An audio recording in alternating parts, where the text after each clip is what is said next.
Hi, I'm Sam. And I'm Max. And this is Movies Actually, where we give you an honest review of the movies we've meddled with so mischievously over at Maybe Movies. And this time, we are talking about The First Men in the Moon, the 1964 film starring Edward Judd, Lionel Jeffries and Martha Hare, I'm not quite sure how to pronounce that, and directed by Nathan Duran. And also obviously produced and associate produced by Ray Harryhausen. Oh, of course. And Charles Schneer as well. I'm kind of surprised by that, considering how little actual claymation there is in stop motion. There is in the film. It surprisingly had such a big job. Well, he kind of commissioned it. It was a film that he'd wanted to do. Oh right. Oh, right. Yeah, okay. yeah. It was a project of his that he wanted to get off the ground. Oh, we also should say as well, obviously, a screenplay written by Nigel Neal. Thank you. I couldn't quite remember his name, and I was just trying to think of exactly the same thing. Famously, the scriptwriter of the Quatermass films, stories, chronicles. Mm-hmm. It went through several iterations, including television serials on BBC and British-produced films that some people remember from the 50s and 60s. And the kind of that live revival that they did. Did you ever see that?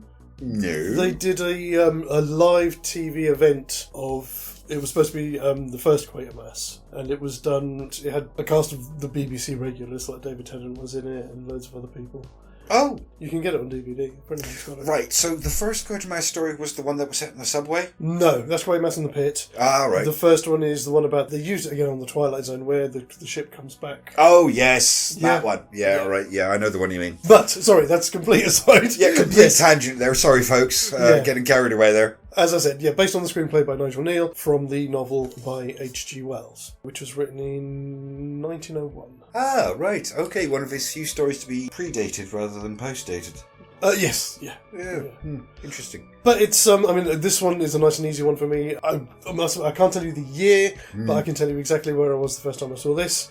Middle school, down with the sickness, at home, on the sofa, under a couple of blankets, with a steaming bowl of chicken noodle soup and dry toast, and it was the matinee film that was left to keep me occupied in my woes. I think your memory is a lot more specific than mine. I remember being a child, probably 9, probably 10, possibly 11, I'm not sure. It was one of those movies that when it came on, Mum went, "Oh, I like that film. I remember that film. That was such fun." And she insisted we watch it, even though I would have watched it anyway. It's not a seminal childhood memory, but it's a comforting one. Yes.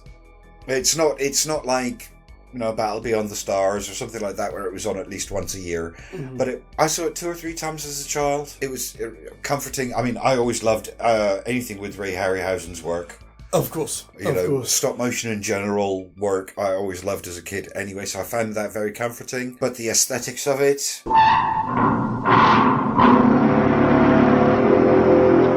at that age, I was really into that just sort of early Technicolor sci-fi. Yeah. It just moved past the B-movie black and white era and just gone into the early colour, and I was really into that vibe. Yes. And this is definitely one of those kind of movies, really. It's a childhood movie, certainly. As you say, comforting is probably the best way to describe it. Yeah. Which was a bit of a shock. Not so much this time, but certainly when we did it for the show. Because it was the first time since you were a kid? Yeah. Yeah, that was the same thing for me. And when you watch it back and you actually see it, and it's like, oh, I don't remember that aspect of the film. When we were getting prepped for this, it didn't make me think, even though I wasn't consciously aware of it, I do wonder if I was subconsciously aware of that concept that we're not always the good guys. Oh, right. I think, for me personally, at that age, I wasn't self-aware enough to pick up on that. That's what I mean. But now, looking back, especially tonight, we both had that agreement. Yeah. That dude's he's a jerk. He is a jerk. He's absolutely. A jerk. There's no disrespect to Edward Judd. I don't think it's that the root cause of his actions is his fear of the unknown. It's not even that. It's just it's not there at all. No. It's just he is a terrible human being. Yeah, he seems nice. At the beginning, should I do do the brief plot? Do you want to do it? I think you did it last time, so I mean, I'm happy to do it. All right, you do the brief plot. Okay. And then we'll start talking about the details. Yes, yeah. So the brief plot is this. A young woman by the name of Kat. It's Catherine, isn't it? Catherine is coming to meet her fiancé, who is living out at a old family property, which he's retired to write his play. And their neighbours is a gentleman by the name of Cavil, who is an amateur inventor who has been working on developing a substance called cavorite that can affect the flow of gravity, and wants to use this to take a trip to the moon. Obviously, disbelief and all of this kind of things, and some hijinks at the start, culminating in a trip to the moon. A trip to the moon, indeed, yes. And as we want to say, that's where shenanigans begin. Indeed. Indeed. So, sorry to interrupt you, but I thought we'd better get the little plot yes, out of course, of the way before we go forget. into any details. Yeah. Once they're there, they encounter the denizens of the moon, and Stuff and things happen. yeah. Stuff and things. But the thing is, again, watching this back when we were kids, it's just a big... It's an adventure. Yes, it's a lavish space adventure Yeah. with some wonderful Victorian quality building thrown in as well. Oh, absolutely. The aesthetics are top notch, Yeah. to be honest. I didn't appreciate that as a kid. I knew things they were new or they were old. Mm-hmm. And this was old. And it looked good, but I didn't understand. Now I know a bit more about Victorian aesthetics. Yes, those things are built They to last. paid a lot of attention. Yes. The padding, the green No. velvet particularly. Of course. It's the green velvet more than anything else that really stuck with me. I know I've said this many times before, but this is a movie with wonderful production values. They've Production value! an excellent job picking their locations and dressing their characters in just the right way. Of course. Wonderful bit of trivia I found out about this. The spacesuits that the UN team that land on the moon at the start of the film, not so much the white ones, but the coloured ones, the blue one and the kind of orangey one, they have a bit of a life of their own. So those suits obviously appeared in this in 1964. All right, okay, yeah. They appear in The 10th Planet, William Hartnell's last story in 1966. Oh, no way. Obviously, I wouldn't have realised because they were in black and white. Exactly. But no way. They also appear in 1968's The Wheel in Space with Patrick Troughton. Another black and white one. Yeah. Oh, my goodness. And this is, I was looking for it this time. Certainly the orangey one appeared in, God, my years have gone now, it's 80-81, as the costume of Bosk in The Empire Strikes Back. Oh, I know the one you mean.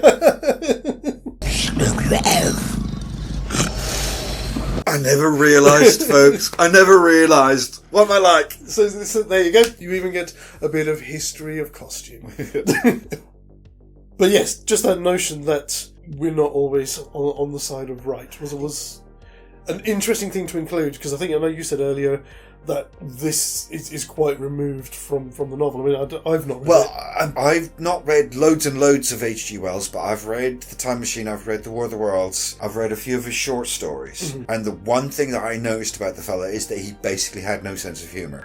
That, and he believed people were what they essentially were, regardless of any other circumstances. So if you were a scientist, you were a scientist to the end of your days, and you always responded that way regardless, even if it cost you. Or if you were a soldier, you would always act like a soldier regardless of the circumstances. But the other one is he just had no sense of humour. It was all about the idea. He wasn't one for character. Even in The War of the Worlds, even though he's got the girlfriend's never in the story. He's always looking for her.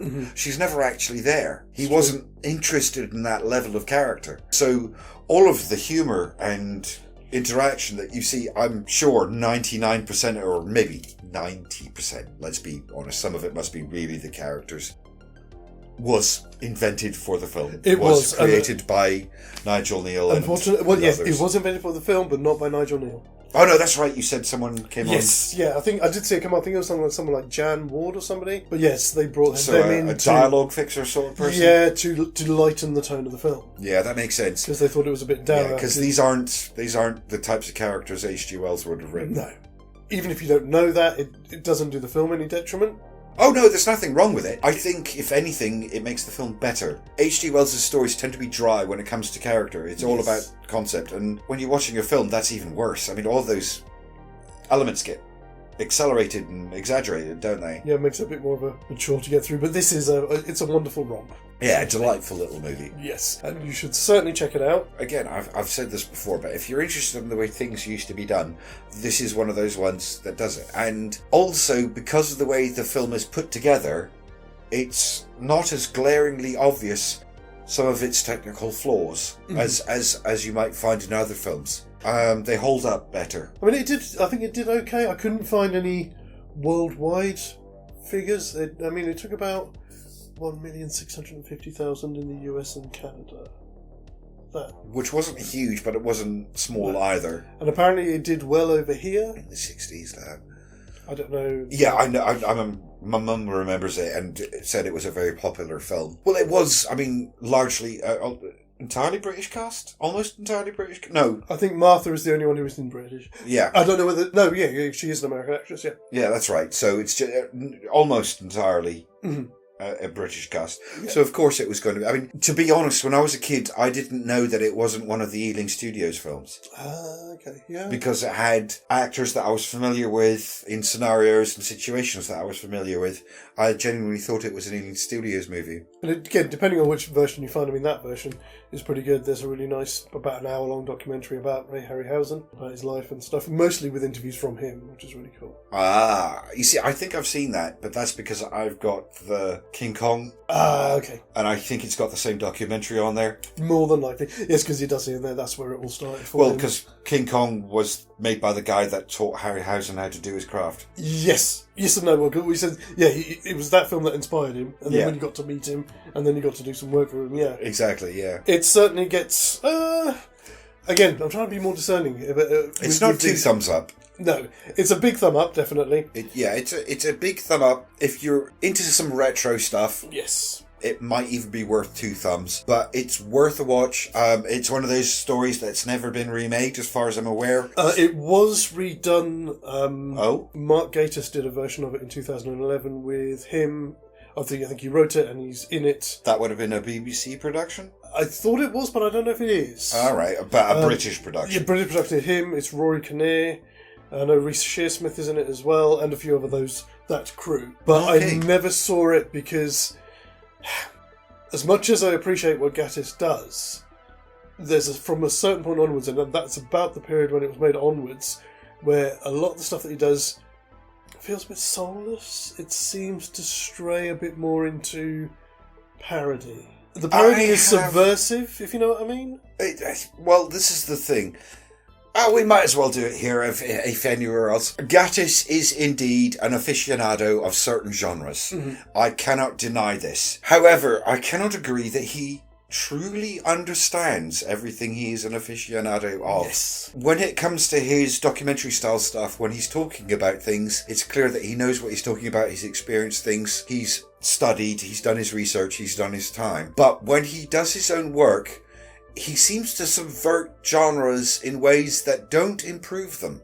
Yes, and that's what I was worried about with that, so I've never actually watched it. Mm. But I need to scoot off. I've got a date. Oh, really? Yeah. You probably really like her. Uh-huh. She's just perfectly ordinary, beautiful young woman, and not an intergalactic space vampire at all. I'd love to meet her. And on that note, we will see you next time. As always, guys, TTFN.